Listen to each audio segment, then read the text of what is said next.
question about trust, the first thing for me is to actually look at what does trust mean at this moment that is quite different from what it used to mean. Trust was something that was cultivated over time through a deep engagement with people, either in shared affiliation, shared interests, shared values, shared activities, and it grew, and therefore it was very much rooted in safety. It was the trust and the safety of that trust that yielded the possibilities of taking risks. Today, trust is your ability to take risks and fail and be able to come back without being too ashamed so that you can re-engage and try again. And therefore, it's the risk-taking that amplifies the trust versus the trust that yields the possibility for risk-taking.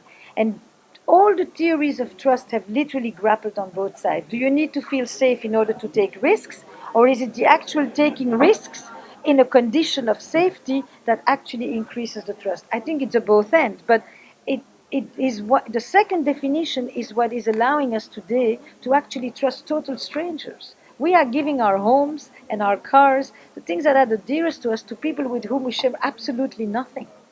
This is very, very interesting. So for me, when HR people don't have trust, is because I basically feel that if something is happening to me, you don't have my back. I actually think that you are not there for me. You are there for the others, for whoever it is you're representing. The companies, the lawyers, you name it. The PR campaign.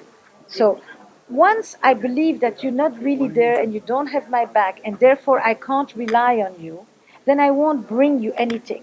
I basically begin to live in a culture of suspicion. Coming in Romania last week, it's like, here is this country that probably had one of the harshest communisms of all of them, in which everybody spied on everybody. It's only 30 years ago.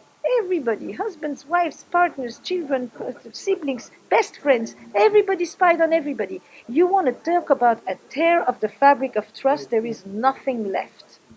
Everybody is suspiciously living and they want to trust. So they want these narratives of connection. And I think that's part of why I'm working in Romania, because there is a need for what does that narrative actually look like.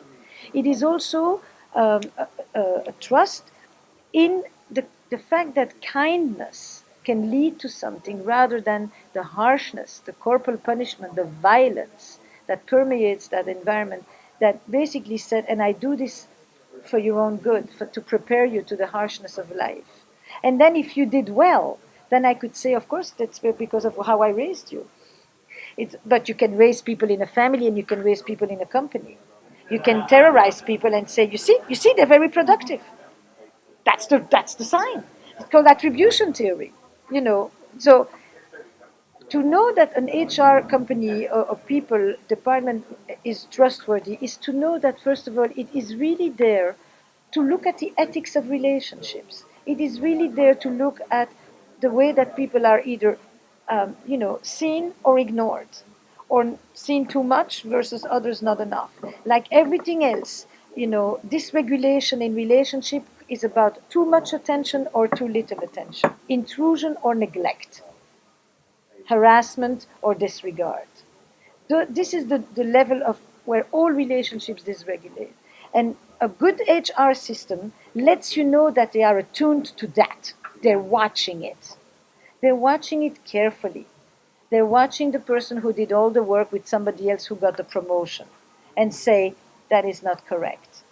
And when you have a system that does the correctives of these extremes, which are natural, they happen, but you have somebody who watches it and makes sure that when this goes too much, it gets brought in, then you know that there is a healthy relational culture at play in your company and you trust HR. And then if you have an issue, you know where to go. The HR doesn't build the trust by dealing with the problematic situations. The HR gains trust by showing that it is a benevolent observer of the relational health of the company. That may be also how you are hired, how you are promoted, how you are compensated, etc., etc. But it looks from that position to the good functioning, to the good health of the company from that point of view. The same way that the CFO is not just looking at the crisis, it is looking at how much is going in, out, how the systems are working, where the funds are being allocated, and looks at the financial health of the company. Relationship health is a concept. That is what I call well-being. That's how I would have, the trust. And that is not about dealing with the deviances. But if I know that you're looking, then when I have an issue, I know where to go. I mean, it's a natural thing that I will come to you because I think you have a good handle on this. If I think that you have just been, working for the authorities or working for the PR machine or basically endorsing stuff, I will never go.